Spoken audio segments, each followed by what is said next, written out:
स्वागत है आप सभी लोगों का। और आइए एक बार फिर हम लोग हिंदी के महासागर में प्रवेश करें और रसास्वादन करें हिंदी का। आज हम लोग पढ़े हाई स्कूल के हिंदी के जो है बिहारी जी को पढ़ते हैं, जो भक्ति नामक शीर्षक से अपने लोगों के पाठ्यक्रम में शामिल किए गए हैं। तो इसके 4 दोहों का अध्ययन अपने लोगों ने पहले कर लिया है। शेष 4 दोहे भक्ति में और बचे हैं, आइए उसका भी अध्ययन कर ले। अगर कोई भी पद्यांश आए तो मैंने कहा 4 हेडिंग का ज्ञान आपको बहुत जरूरी है, संदर्भ का, प्रसंग का, व्याख्या का और काव्यागत सौंदर्य का। अब इसमें से अगर कोई दोहा आ जाता है तो इसके संदर्भ में आप क्या लिखोगे? प्रस्तुत दोहा हमारी पाठ्य पुस्तक हिंदी के काव्य खंड के भक्ति नामक शीर्षक से लिया गया है। इसके रचयिता रीतिकाल के प्रमुख कवि, हिंदी साहित्य रूपी सागर के अनमोल रतन, गागर में सागर भर देने के लिए मशहूर बिहारी जी हैं। ये दोहे बिहारी सतसई से संकलित किए गए हैं। बिहारी सतसई किसने लिखा है? बिहारी जी ने। बिहारी सतसई, सत का मतलब यहाँ 7 और सई माने 100, मतलब बिहारी जी ने 700 दोहों का संकलन किया है। किसमें? बिहारी सतसई में। तो उसी में से कुछ दोहे अपने लोगों को पढ़ने को मिले हैं। आइए अब अपने लोग 5वां दोहा पढ़ें। और 5वें दोहे का संदर्भ मैंने बता ही दिया। प्रसंग में लिखेंगे कि इस प्रस्तुत दोहे में बिहारी जी ने भगवान श्री कृष्ण की भक्ति का प्रभाव बताया है। 5वें दोहे के प्रसंग में क्या लिखेंगे कि प्रस्तुत दोहे में बिहारी जी ने भगवान श्री कृष्ण की भक्ति का प्रभाव बताया है कि भगवान श्री कृष्ण की भक्ति से क्या नहीं हो सकता। कुछ भी हो सकता है, भक्ति में बड़ी ताकत है। भक्ति से ताकत किसी में है ही नहीं, भक्ति में सबसे ज्यादा शक्ति है। उसी बात को बता रहे हैं बिहारी जी। आइए जरा दोहा पढ़े 5वां। क्या लिखते हैं बिहारी जी कि या अनुरागी चित्त की गति समझे नहीं कोई, ज्यों ज्यों बूढ़े श्याम रंग त्यों त्यों उज्ज्वल होई। ज्यों ज्यों बूढ़े श्याम रंग त्यों त्यों उज्ज्वल होई। क्या लिखते हैं? कहते हैं कि या अनुरागी चित्त की, या इस अनुरागी प्रेमी चित्त मन, इस प्रेमी मन का क्या कहना? इस प्रेमी मन की गति को कौन जान सकता है? या अनुरागी चित्त की, इस प्रेमी मन की गति समझे नहीं कोई समझ ही नहीं सकता। प्रेमियों के मन की गति को कौन समझ सकता है? प्रेमी की गति तो कोई प्रेमी ही समझ सकता है। बिहारी जी लिखते हैं कि इस प्रेमी मन की गति को कोई भी समझ नहीं सकता। कैसे नहीं समझ सकता?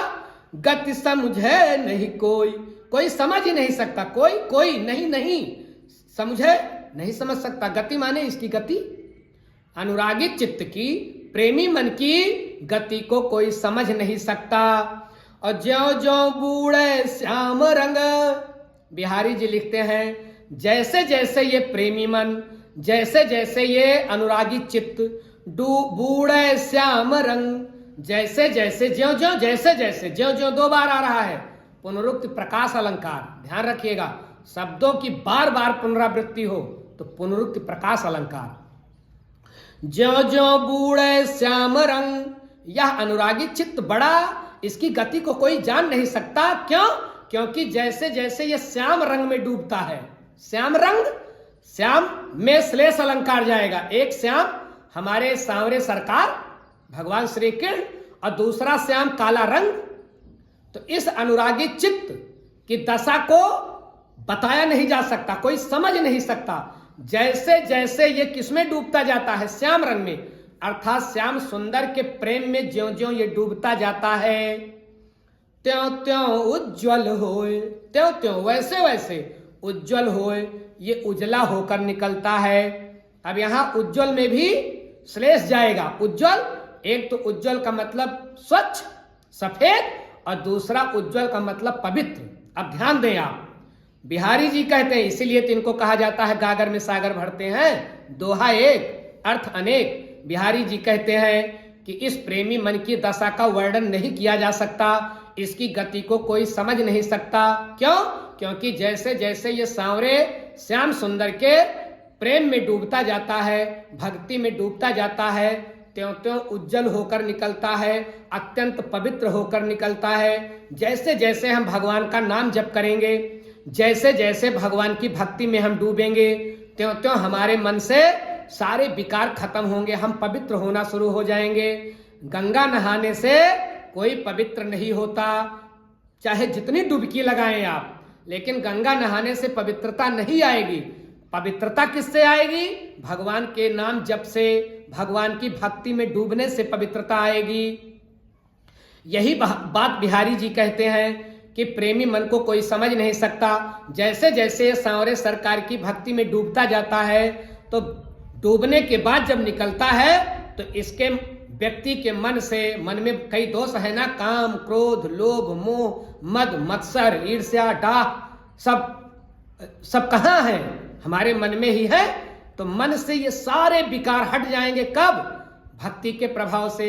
अगर श्याम सुंदर की हम भक्ति कर ले तो ये सारे विकार हट जाएंगे।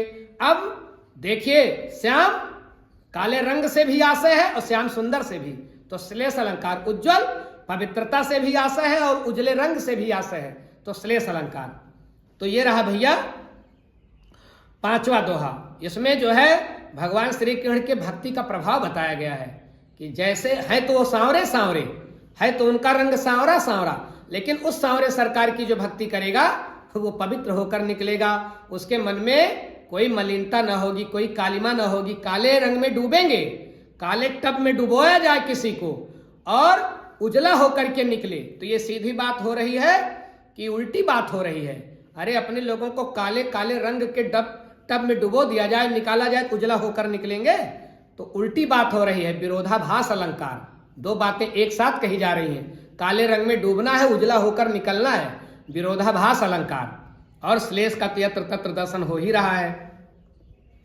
तो ये रहा भैया पांचवें दोहे का अर्थ और व्याख्या। अब आइए हम लोग देखें कि इसमें काव्यागत सौंदर्य कौन कौन सा है। तो बताइए, इसमें भाषा कौन सी है? ब्रज।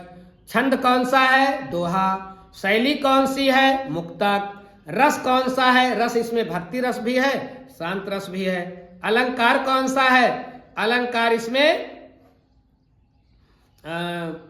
विरोधाभास अलंकार भी है, श्लेष अलंकार भी है और पुनरुक्ति प्रकाश अलंकार भी है। इतने अलंकार हैं इसमें। ये रहा इसका काव्यागत सौंदर्य। और इसमें गुण कौन सा है? गुण इसमें माधुर्य है, ये भी ध्यान रखिएगा। तो ये रहा भैया पांचवा दोहा। आइए छठवें दोहे में प्रवेश करें। क्या लिखते हैं बिहारी जी? छठवें दोहे में बिहारी जी लिखते हैं कि ज्यों लगिया मन सदन में, तो लगिया मन सदन में, हरियावे क्यही बाट। तो लगिया मन सदन में, हरियावे क्यही बाट। बिकट जटे जो लग निपट, बिकट जटे जव लग निपट। खुटै न कपट कपाट, खुटै न कपट कपाट। क्या बात लिखते हैं बिहारी जी। इसके प्रसंग में आप क्या लिखोगे? इसके प्रसंग में लिखोगे कि प्रस्तुत दोहे में बिहारी जी ने बताया है कि हमारे मन मंदिर में भगवान कब आएंगे, हमारे मन मंदिर में भगवान कब आएंगे, ये प्रसंग लिखेंगे। और आइए व्याख्या देखें। बिहारी जी क्या लिखते हैं? बिहारी जी लिखते हैं तौ लगिया मन सदन में। तौ लग तब तक, लग माने तक और तौ माने तब, तब तक, या इस मन सदन में। मन मतलब मन, हमारा हृदय, और सदन मतलब घर और में। तो इस हमारे मन रूपी घर में, हमारे मन रूपी घर में तौ लगी तब तक, हरि आवे की बाट। हरि मतलब भगवान श्याम सुंदर, आवे आएंगे की बाट, बाट माने रास्ता। हमारे इस मन रूपी, हमारे इस मन रूपी मंदिर में, हमारे इस मन रूपी घर में हरि आए तो आए किस रास्ते से, तब तक किस रास्ते से आए? भगवान को हम बुलाते तो हैं लेकिन रास्ता बंद करके रखते हैं। भगवान को तो कहते हैं कि तुम्हारे पूजन को भगवान बना मन मंदिर आलीशान।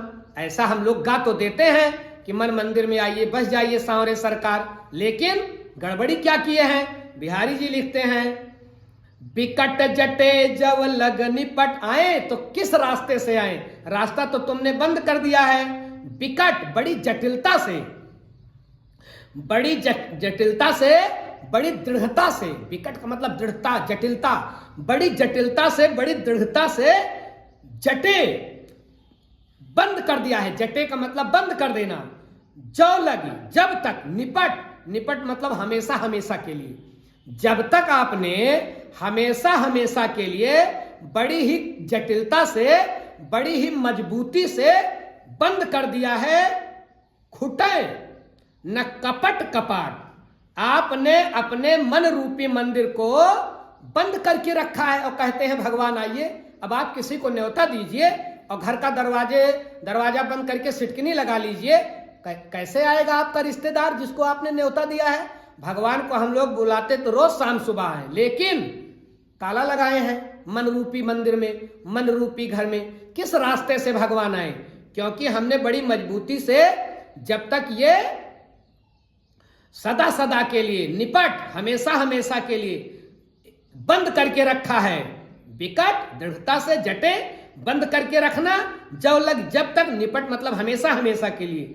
खुटे न कपट कपाट, खुटे माने खुलेंगे और कपट माने हमारे अंदर जो कपट है, छल है, द्वेष है, ईर्ष्या है, छल है, यही तो किवाड़ है। जब तक ये मन में रहेगा नहीं आएंगे। कपाट, कपाट माने दरवाजा, जब तक हमारे मन में, हम लोग कहेंगे कहां मन में दरवाजा है, कौन सा इसमें चैनल लगा है, कौन सा इसमें गेट लगा है, तो इसके गेट यही है भैया। मन के दरवाजे कौन है, हमारा छल, हमारा द्वेष, हमारा ईर्ष्या, हमारा क्रोध, हमारा ये सब छल, ईर्ष्या, द्वेष, पाखंड, यही तो मन के किवाड़े हैं। और इसको हमने, ये किवाड़ा बंद, मतलब ये सब है हमारे मन में। तो अगर हमारे मन में ये सब है तो बताइए भगवान किस रास्ते से आएंगे। दरवाजा तो आपने बंद कर दिया है। क्यों? क्योंकि भगवान कहते हैं, गोस्वामी तुलसीदास जी रामचरितमानस में लिखते हैं कि निर्मल मन जन सो मोहि पावा, निर्मल मन जन सो मोहि पावा, मोहि कपट छल छिद्र न भावा, मोहि कपट छल छिद्र न भावा। भगवान को कपट और छल बिल्कुल पसंद नहीं है और यही हमारे मन में है। तो कैसे आएंगे? तूने आंगन नहीं बुहारा, कैसे आएंगे भगवान? भगवान कैसे आएंगे? अगर मन रूपी मंदिर गंदा है, मन रूपी घर गंदा है, भगवान आएंगे तो कैसे आएंगे? यही बात बिहारी जी कहते हैं कि जब तक इस मन रूपी घर में कपट रूपी दरवाजा हमने लगा करके रखा है, तब तक भगवान आने वाले नहीं हैं। आएंगे भी तो किस रास्ते से आए हैं, आएंगे, क्योंकि दरवाजा तो हमने ताला लगा करके रखा है, दरवाजा बंद करके रखा है। आएंगे भी तो कैसे आएंगे? देखिए, कपट कपाट, कपट कपाट, तो कपट रूपी कपाट, कौन सा अलंकार जाएगा? रूपक। मन सदन, मन रूपी घर, रूपक। तो रूपक अलंकार बहुत सुंदर इसमें दिखाया है बिहारी जी ने। अब आइए हम लोग देख लें इसके जो है काव्यागत सौंदर्य को। भाषा ब्रज, छंद दोहा, शैली मुक्तक, रस, रस इसमें भक्ति रस भी है और शांत रस भी है। भक्ति रस हो गया, शांत रस हो गया, और अलंकार रूपक अलंकार हो गया। तो ये रहा इसका काव्यागत सौंदर्य। आइए अब जरा 7वें दोहे की ओर हम लोग बढ़ें। 7वें दोहे में कवि क्या लिखता है? बिहारी जी क्या लिखते हैं?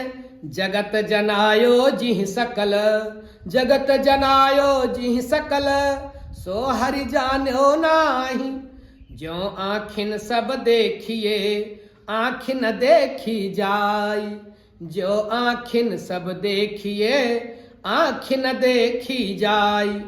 बिहारी जी इसमें इसके प्रसंग में आप लिखेंगे कि इसमें बिहारी जी भगवान को जानने की बात कही है। हम सभी लोगों को भगवान को जानना चाहिए। जिसने हमें जन्म दिया, जिसने हमें हाथ पैर और इतना सुंदर शरीर दिया, पीने के लिए पानी दिया, रहने के लिए धरती दिया, सूर्य का प्रकाश दिया, उस भगवान को हम जाने कि ना जाने, उसको जानना जरूरी है। मंगल ग्रह पर जाने की तैयारी है, चांद तक इंसान पहुंच गया है, लेकिन उसको नहीं जान पाया जिसने सब बनाया, और वो रहता पास में ही है। कबीर साहब तो लिखते हैं कि ऐसे घट घट राम है, दुनिया देखे ना है। तो घट घट में राम है, लेकिन कोई देख नहीं पाता। इसी बात को कह रहे हैं बिहारी जी कि हम सभी को अपने परम प्रभु को जानना ही चाहिए। और आइए जरा इसकी व्याख्या देखें। जगत जनायो जिह सकल, जगत माने संसार, जनायो जनाया, जगत जा जा अनुप्रास चल रहा है, वर्णों की पुनरावृत्ति हो रही है, जा जा अनुप्रास। जगत जनायो जिह सकल, सकल माने पूरा, और जगत मतलब संसार, जनायो जनाया, जिह माने जिसने, जिसने इस संपूर्ण संसार को जनाया, जिसने इस संपूर्ण संसार को जनाया। हम इस संसार को कैसे जानते हैं? अपने दिमाग से। और दिमाग किसने बनाया? प्रभु ने बनाया, प्रकृति ने बनाया। कितना होशियार है, कितना दिमाग वाला है कि इतने ही 1.5 किलो की खोपड़ी में पूरा इतना तार सेट कर दिया है कि पूरी दुनिया का ज्ञान हमें हो जाता है। कितनी तगड़ी उसकी वायरिंग है, उसकी प्लेट, दिमाग की प्लेट कितनी बारीक है, बनाने वाला कितना समझदार होगा। कभी हमने विचार किया? उसी की कृपा से हम पूरा संसार जानते हैं। जगत जनायो जिह सकल, उसी की कृपा मात्र से हम पूरे संसार को जानते हैं। एक तार ढीला हो जाए, एक तार ढीला हो जाए दिमाग का, सब खत्म। किसी को हम पहचानेंगे ही नहीं, न मम्मी को पहचानेंगे, न भैया को पहचानेंगे, न पापा को पहचानेंगे, न पति को कोई पत्नी पहचानेगी, न पति पत्नी को पहचानेगा। किसी को कोई नहीं पहचान। एक तार, एक स्क्रू ढीला हो जाए बस, एक स्क्रू ढीला हो जाए बस। देखते नहीं जो रास्ते में घूमते टहलते रहते हैं पागल, उनको लोग क्या कहते हैं? स्क्रू ढीला है।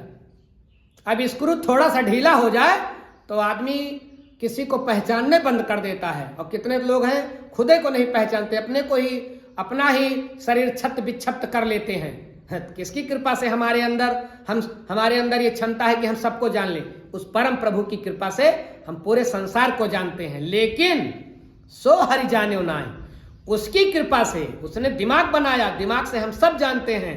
लेकिन सो हरि जाने नाय, लेकिन उस हरि को जाने नाय हमने नहीं जाना। उसकी कृपा से पूरी दुनिया को जाना, लेकिन उसको न जाना, हरि को हमने नहीं जाना। पूरे संसार को जान लिया, लेकिन जिसने पूरे संसार को जनाया उसको नहीं जाना। जो, और कितना प्यारा उदाहरण लिखते हैं, जो आंखें सब देखिए, सब कुछ दिखाई पड़ता है। ये छोटी छोटी आंखें, खूबसूरत आंखें, सफेद और काली आंखें, छोटी सी है बटन जैसी, लेकिन पूरी दुनिया को इसी से हम देख लेते हैं। ये कितनी छोटी है, कितनी बड़ी बड़ी चीज दिखा देती हैं। ये कितना बड़ा अजूबा है। ये भी भगवान का एक जो है अनमोल कृति है। आंखें भी खुद छोटी और बड़ी से बड़ी चीज दिखा देती हैं। ये रहीम साहब, ये बिहारी साहब लिखते हैं कि बिल्कुल उसी प्रकार से हम भगवान को नहीं जान पाते हैं। पूरी दुनिया को जनाता है, लेकिन हम उस हरि को नहीं जान पाते हैं। जैसे कि आंखें सब देखिए, इन आंखों से सब कुछ दिखाई पड़ता है। आंख न देखी जाए, लेकिन ये आंखें अपने को नहीं देख पाती। आंख से सब कुछ हम लोगों को दिखता है, लेकिन कभी अपने लोगों ने अपनी आंख को देखा है? कभी नहीं। अरे दर्पण में देखा होगा, अपने लोगों को पूरी जिंदगी अपनी आंख कभी नहीं दिखाई पड़ती और न दिखाई पड़ेगी। ये बहुत बड़ा आश्चर्य है। आंख से सब दिखेगा, लेकिन आंख अपने को नहीं देख पाएगी। सबको दिखा देगी, अपने को नहीं देख पाएगी। ठीक उसी प्रकार से प्रभु की कृपा से हम सब कुछ जान लेते हैं, लेकिन प्रभु को नहीं जान पाते। दीपक तले अंधेरा, जिसने हमको बनाया, जिसने दिमाग को बनाया, उसको हम वैसे ही नहीं जान पाते जैसे आंखें सब कुछ दिखा देती हैं, लेकिन अपने आप को नहीं देख पाती हैं। कितना प्यारा वर्णन किया है। हम सभी लोगों को उस परम पिता को जानने का प्रयास करना चाहिए जिसने ये आश्चर्यजनक संसार हमारे चारों ओर बिखेर रखा है। जन्म मृत्यु क्या क्या नहीं बना दिया उसने, सब आश्चर्य से भरा हुआ, लेकिन उसको जानने का प्रयास हम लोग कभी नहीं करते। उसी को जनाने की बात, जानने की इच्छा हमारे अंदर पैदा हो, इस दोहे में बिहारी जी ने यही बात लिखी है। तो भैया ये रहा 7वां दोहा। आइए इसके काव्यागत सौंदर्य में देखें। भैया छंद कौन सा है? दोहा। भाषा कौन सी है? ब्रज। शैली कौन सी है? मुक्तक। और अलंकार इसमें कौन सा है? अनुप्रास दिखाई ही पड़ गया। और रस इसमें कौन सा है? शांत रस है, भक्ति रस है। तो ये रहा भैया 7वां दोहा। अब आइए 8वें दोहे की ओर बढ़े हम लोग। 8वें दोहे की ओर बढ़े। 8वें दोहे में बिहारी जी क्या कहते हैं कि जप माला छापा तिलक, जप माला छापा तिलक, सरय नये कौ काम। जप माला छापा तिलक, सरय नये कौ काम। मन काचे नाचे वृथा, साचे राचे राम, साचे राचे राम। इसके प्रसंग में क्या लिखोगे? इसके प्रसंग में लिखोगे कि बिहारी जी ने इस दोहे में बताया है कि भगवान को हम कैसे रिझा सकते हैं, भगवान को कैसे रिझा सकते हैं। भगवान का और बच्चे का स्वभाव एक जैसा होता है। बच्चा छोटी टॉफी में खुश, बड़ी गाड़ी उसको नहीं चाहिए, हेलीकॉप्टर, आर्टिफिशियल हेलीकॉप्टर दे दीजिए खुश, केवल वो भाव देखता है। भगवान भाव का भूखा है। बिहारी जी कहते हैं कि जप, आप दिन दिन भर जप करते हो, माला फेरते हो, छापा, और आप जो है वो लगाते हो, चंदन का जो है चंदन का छापा लगाते हो, अपने माथे पर चंदन लपेट लेते हो, छाप लेते हो, और तिलक, और लंबा तिलक लगाते हो। ये सब संत होने की निशानी है समाज में। क्या क्या आप हाथ में माला ले लीजिए, जपिए, भागला जाने का बहुत बड़े भक्त हैं। पूरे माथे पर चंदन लगा लीजिए, लपेट लीजिए, अरे बहुत बड़े पंडित जी हैं। और माला ले लीजिए, गले में खूब लपेट लीजिए माला, भागला जाने का बहुत बड़े भगत हैं ये। तिलक लगा लीजिए, तो ये भी संत की निशानी है। रहीम बिहारी साहब कहते हैं ध्यान रखिए, एक भी काम नहीं आएगा। जब वहां मर करके यमलोक में जाएंगे और यमराज जी पूछेंगे कि कोई अच्छा काम किए हो, और अगला कहेगा हाँ किए हैं। क्या किए हो? अरे हम जप करते थे, ये अच्छा काम है। तिलक लगाते थे, अच्छा काम है। सरय न एको काम, इन सब चीजों से एक भी काम सिद्ध नहीं होता। सरय माने सिद्ध होना, एको काम, इनसे एक भी काम नहीं बनेगा। आपने किसी रोते चेहरे को हंसाया है? अगर नहीं तो ऐसा ऐसा हंटर लगेगा ना वहां यमलोक में, कहेंगे ये कुछ नहीं है, ले जाओ इसको, बंद करो।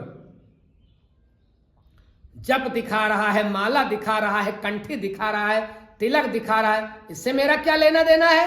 अरे किसी रोते हुए को हंसाया है, किसी असहाय की मदद की है, अगर ऐसा किया है तो अच्छा काम किया है, तो वहां भी आपका फूल माला से स्वागत होगा, और नहीं तो हंटर के साथ स्वागत होगा। ध्यान रखिएगा। बिहारी जी कहते हैं कि जप माला छापा तिलक, सरई न कऊ काम। एक भी काम ना आएगा, एक भी काम ना आएगा, इससे एक भी दुनिया का काम सिद्ध नहीं होगा। मन काचे नाचे वृथा, वृथा माने व्यर्थ में, मन मतलब हमारा मन, और कांचे माने कच्चा, अपवित्र। नाचे नाचते रहो, तिलक लगा लो, माला ले लो, और जप करते रहो, और पूरे सिर पर माथे पर चंदन लगा लो, नाचो। क्यों? क्योंकि मन तो तुम्हारा कच्चा है। मन काचे नाचे वृथा, तो नाचता रहेगा, नाचता रहेगा। भगवान की कृपा तुमको मिलने वाली नहीं है। नाचते रहो, भगवान तुमको नचाते रहेंगे, मिलेंगे कभी नहीं। क्यों? क्योंकि भगवान को ये पसंद ही नहीं है। फिर वही बात, निर्मल मन जन सो मोहि पावा। भगवान को निर्मल मन पसंद है, वो और कोई चीज चाहते ही नहीं है। बस जो प्राणी मात्र में भगवान का दर्शन करता है, भगवान उसके लिए सदैव उपस्थित रहते हैं। प्राणी मात्र में जो भगवान का दर्शन करेगा। लेकिन तुम तो माला में ढूंढ रहे हो, तिलक में ढूंढ रहे हो, छापा में ढूंढ रहे हो, कहाँ मिलेंगे वो? मन काचे नाचे वृथा, मन कच्चा है, नाचते रहो, व्यर्थ में घूमते रहो, कुछ ना मिलेगा। साचे राचे राम, बिहारी जी कहते हैं राम को रिझाना है, राम को रिझाना है तो साचे सच्चे बनो। कैसे सच्चे बनो? बच्चे जैसे सच्चे बनो। जैसे बच्चा न जाति न पात न धर्म न संप्रदाय न ऊंच न नीच, जैसे बच्चे इनोसेंट होते हैं, भोले भाले होते हैं, उनके ऊपर इन सामाजिक बुराइयों का कोई प्रभाव नहीं पड़ता। अगर आप बच्चे जैसे सच्चे हो जाएंगे तो राचे राम, तो राम रिझ जाएंगे। और राम को रिझाने का इस दुनिया में कोई तरीका नहीं है। राम नहीं देखता कि किस कंपनी की अगरबत्ती जला रहे हो और किस कंपनी की धूप बत्ती जला रहे हो, देसी घी से जो है आरती कर रहे हो। राम को ये सब देखने की फुर्सत नहीं है। वो तो एक पल में रीझ जाता है। बस आपका मन बिल्कुल सच्चा होना चाहिए। साचे राचे राम, राम तो सच्चे मन से रीझते हैं, उनको रिझाने का कोई दूसरा तरीका है ही नहीं। तो ये रहा भैया 8वां दोहा। 8वें दोहे के काव्यागत सौंदर्य में क्या लिखेंगे?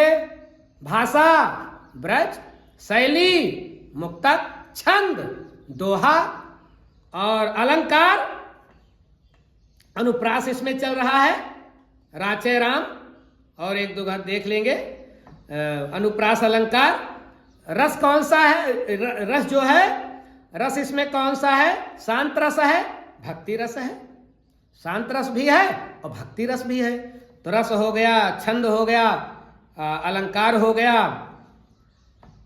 और शैली मुक्तक हो गई, भाषा ब्रज हो गई।